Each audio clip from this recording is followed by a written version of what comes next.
Hola chicos, soy Keller, su canguro favorito y bienvenidos a un nuevo video. El internet ha cambiado profundamente la forma que tenemos de relacionarnos. Ahora puede ser difícil imaginar que antes de la masificación de las comunicaciones, encontrar libros, productos audiovisuales o incluso gente que compartiera los mismos gustos de uno debía hacerse a través de convocatorias en el periódico, enviando cartas, anuncios en la pared o la peor de todas, conversar con la gente y esperar que alguien conociera a otro, que conociera a otro, que conociera a otro que tenía eso que querías. Hoy en día es muchísimo más fácil y acceder a lo que quieres está solo a un clic de distancia. Por eso mismo y en función de este canal, hablaremos acerca de los furros. Un furro se define burdamente como un personaje antropomórfico, y hemos visto que ese término suena con más frecuencia en internet desde hace algunos años. No es difícil que alguien al ver uno de esos personajes diga ¡pinches furros! No sé ni quiénes son esos. Junto con eso, también existe gente furra, que corresponde a personas que les gustan estos tópicos y algunas usan botargas, usan accesorios de animales como orejas o colas, hablan sobre estos temas en internet y hacen juntas y convenciones cada cierto tiempo donde se reúnen para compartir más sobre esto. Sea para bien o para mal, el término furro ya es parte de la cultura contemporánea y cada día hay más gente que lo descubre. Hoy en día, a pesar de que acceder a la información es más fácil, aún damos cosas por hecho o no nos encargamos de profundizar en lo que sabemos. Por ende, todos estamos expuestos a acceder a información poco precisa o incompleta. Así que, debido a esto y a lo que nos convoca, acompáñenme a dar un vistazo en este tema que me gusta mucho y que durante mi investigación me he dado cuenta de que es más profundo de lo que se ve y, personalmente, más fascinante de lo que creí. Furro es un extranjerismo adaptado a los países de habla hispana tomado del adjetivo en inglés furry, que significa simplemente peludo. Antes de eso, furro es el nombre que se le da a un instrumento musical caribeño similar a un tambor. Un fandom corresponde a un grupo o conjunto de personas con fascinación o gusto en particular, y en este caso adoptaría el nombre de furry fandom, ya que posee el gusto y fascinación por los personajes animales o antropomórficos de productos audiovisuales y literarios. Se gestó durante las décadas de los 70 y 80. Los aficionados a este contenido se reunían para compartir y ser parte de eventos regularmente. Sin embargo, el término furry no se acuñó hasta una convención de ciencia ficción donde estuvo presente el trabajo de Steve Gallacci llamado Albedo Anthropomorphics en 1984. Gracias a esto, se llevaría a cabo la convención Conference en 1989, la primera convención basada derechamente en animales antropomórficos. A partir de esto se llamó furry a este tipo de personajes. Con el tiempo, este grupo de personas empezó a hacerse más grande y sus eventos se volvieron convenciones anuales que hoy se realizan en diferentes partes del mundo y todos con una nueva y mejorada performance. El furry fandom tiene un carácter principalmente visual. Si bien existe música y literatura relacionada al mismo, la mayor parte de su contenido es derechamente gráfico. Además, posee comportamientos característicos que diferencian este fandom de otros, como basarse en un concepto en lugar de una franquicia. Sin embargo, uno de los más rimbombantes es la creación de la fursona. Podemos definir de manera superficial a una fursona como un personaje antropomórfico que surge de la propia invención de cada uno, usando colores y formas fantasiosas para crear un ser particular y único dentro del fandom. En base a esta creación, se confeccionan todo tipo de productos visuales mediante los cuales podemos interactuar con otros de sus miembros. Esta práctica es una de las que hace que esta subcultura sea única. El término fursona tiene un origen oscuro, es decir, no se sabe bien cómo apareció o quién lo adoptó por primera vez, pero lo más probable es que surgió junto con el furry fandom, a partir de los juegos de rol, porque para jugarlos cada jugador debe crear un personaje propio. Fursona es un neologismo que de hecho es una contracción de dos palabras, una del inglés furry y la palabra que se usa en español, persona. Ahora, uno pensaría que fursona significa simplemente persona peluda. Sin embargo, haremos hincapié en ese segundo componente. La palabra persona es un término con una historia más profunda. Grecia es cuna de la sociedad occidental y también del antiguo teatro donde se daba vida a los mitos, canciones, los relatos de los héroes, las tragedias y comedias de escritores como Sófocles, Eurípides y Esquilo. En estas obras los actores eran conocidos por encarnar a los personajes a través de máscaras y fueron usadas por primera vez por el dramaturgo Tepis. Estas máscaras eran conocidas con este nombre: prosopon. literalmente significa delante de la cara. Otorgaban al actor la facultad de ser otro o poseer otra identidad en el escenario y representar un hecho pasado o ficticio. Estaban hechas de diferentes materiales y tenían un orificio donde la voz resonaba y era potenciada para ser oída mejor, como si fuera un megáfono. El teatro era parte de la vida de la antigua sociedad griega, que nutría sus preceptos propios como el de ética, estética, política y religiosidad. Posteriormente en Italia, los etruscos adoptaron esta práctica de los griegos con este nombre. Muchas máscaras y caretas etruscas griegas aún se conservan y pueden ser apreciadas en los museos de esos países. Los romanos pasaron a llamarlas personae, que en latín significa sonar a través de, haciendo el vínculo con las máscaras griegas, y probablemente con esto el papel que interpretaban los actores o personajes empezó a llamarse así. Persona. La cultura occidental moderna es en gran parte herencia de la cultura greco-romana. Por eso, muchas de las disciplinas y manifestaciones humanas que manejamos hoy se basan, para empezar, en su lenguaje. Una palabra que conocemos en la literatura es una figura retórica que se llama personificación y de hecho también se le conoce como prosopopeya. Consiste en dar cualidades humanas a entidades o cosas que no las tienen.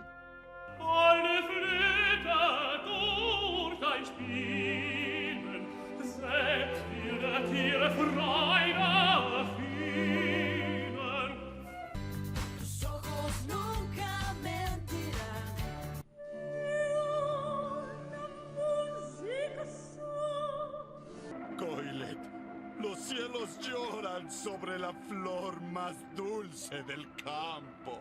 ¡Puras cursilerías! El psiquiatra suizo Carl Gustav Jung menciona que una de las partes que componen nuestra personalidad se llama, de hecho, persona, una metáfora muy acertada de las diferentes máscaras que usamos para comportarnos y actuar diferentes según la situación. La película de Bergman de 1966 titulada Persona aborda estos conceptos y también es el nombre de una técnica de creación de personajes en la cinematografía, también el de una técnica de marketing introducido por Alan Cooper en 1998 para describir un posible consumidor. Muchos de los personajes míticos de cuentos, series y películas fueron los que inspiraron la creación del furry fandom a fines del siglo XX, y su visualidad fue asimilada por sus miembros para crear sus propios personajes.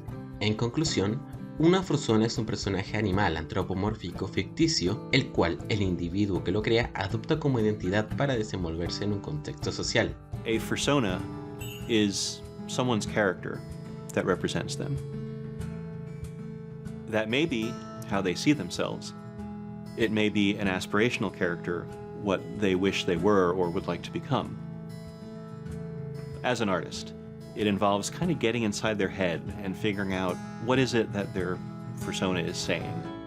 Casi todos los miembros del furry fandom poseen al menos una fursona. La interacción con otras personas del fandom es fundamental ya que asienta la existencia de esta subcultura. La creación de la fursona en un amplio aspecto es la sumatoria de atributos de un personaje con énfasis en la apariencia y la vestimenta, pues se asocian al proceso gráfico, luego la historia y el comportamiento. Una de las formas en la que la fursona pasa a convertirse en un producto gráfico es a través de algo contextualmente llamado referencia, que es una ilustración del diseño del personaje. A partir de esto, surgen otros tipos de productos visuales y de confección propia o comisionada, como las insignias, ilustraciones, botargas, mercancías, imágenes de perfil, etc. Todo esto con la finalidad de condensar en algo visible a la fursona que imaginamos y encarnarla como identidad, convirtiéndose en la máscara o la persona con la cual nos expresamos en ese grupo, ya sea por internet o en persona.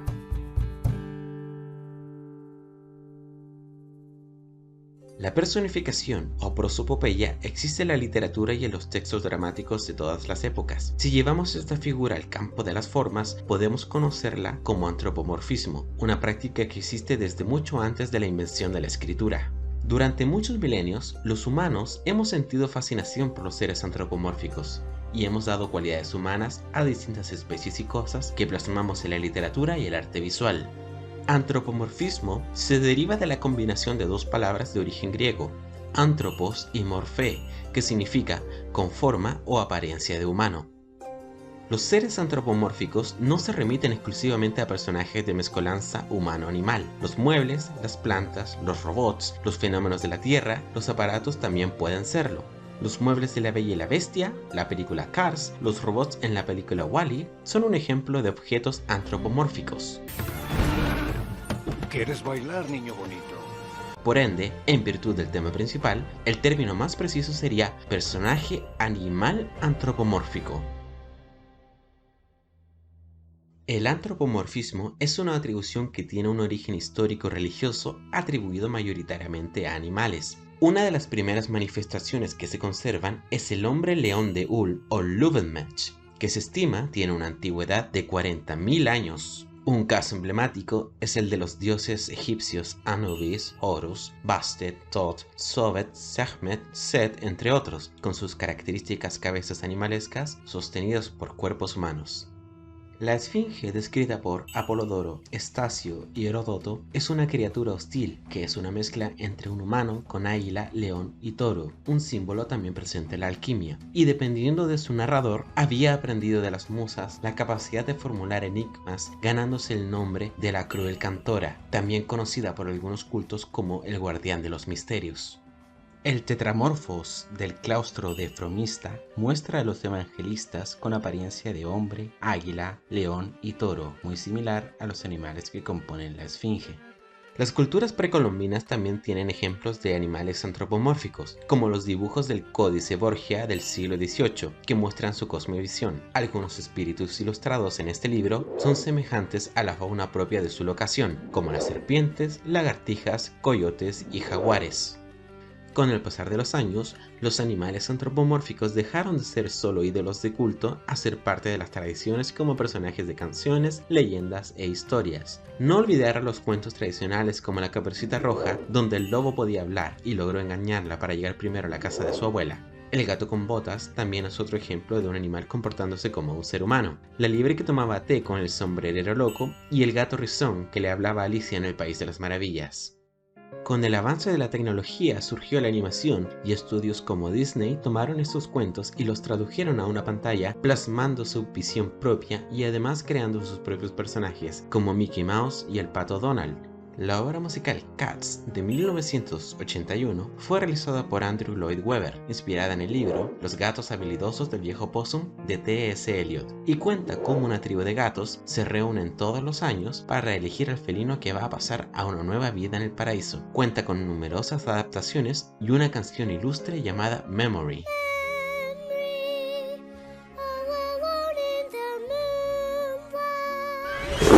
Hoy en día, la masificación del contenido audiovisual y las redes sociales nos permiten disfrutar de todo el contenido antropomórfico que queramos desde nuestro propio celular.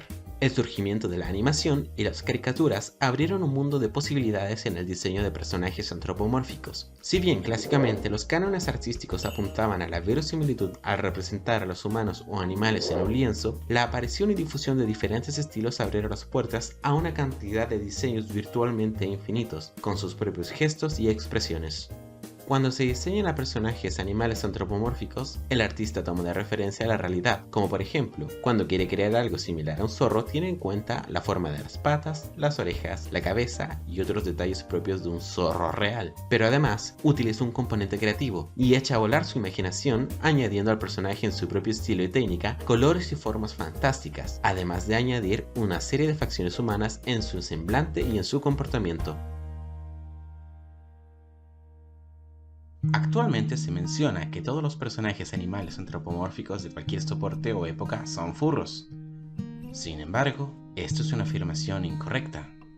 El furry fandom se reconoce como una subcultura pues está inserta dentro de la misma cultura y que recoge el concepto histórico de animal antropomórfico y le da su propia interpretación de naturaleza independiente a través del fandom. El antropomorfismo existe desde antes que la escritura y es algo que ha sobrevivido durante muchísimos siglos y que ha oscilado y cambiado sus manifestaciones con el pasar del tiempo. Esta subcultura se basa en este concepto, por lo que sus manifestaciones se fundan a partir de ahí y por ende su performance tiene expresiones propias.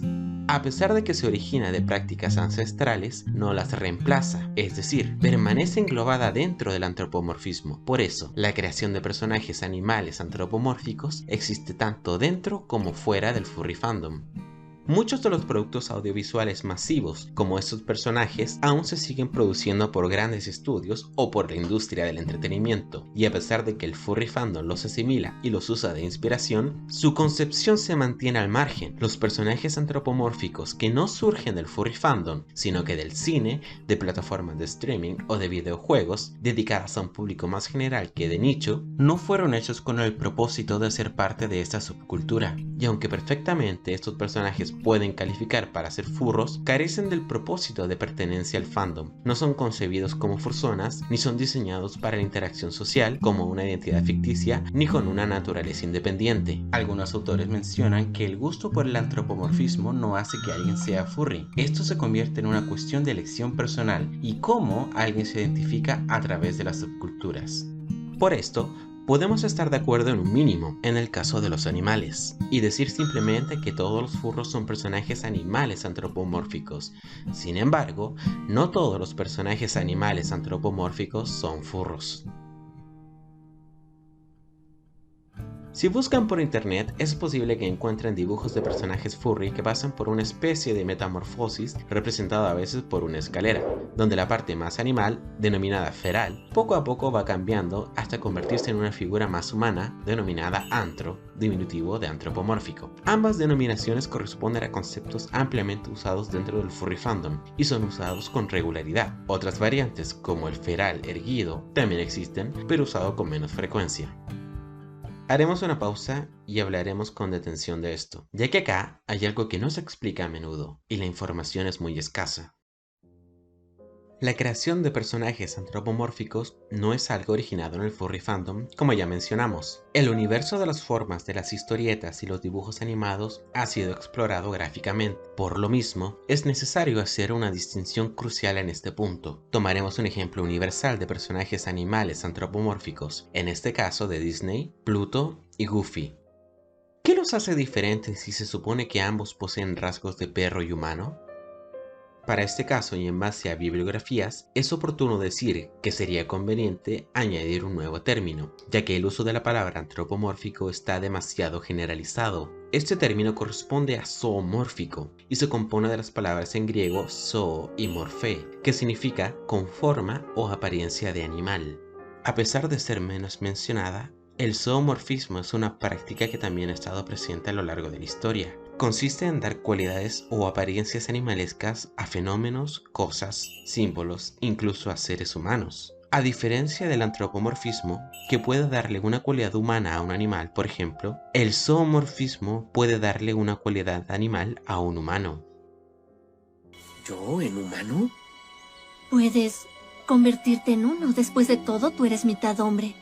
Hasta este punto del video podemos, tal vez, hacer un fe de ratas y decir que muchos ejemplos históricos son en realidad gente o cosas dotadas de apariencias animales, porque de hecho no estamos humanizando algo, lo estamos animalizando. Pluto es un perro al que se le han dado cualidades humanas, como la de gesticular emociones y a veces pararse erguido, por lo que es un animal con apariencia humana o un animal antropomórfico. Goofy es un ser humano al que se le han dado cualidades animales, como su nariz o sus orejas, por lo que él es un humano con apariencia de animal, o un humano zoomórfico.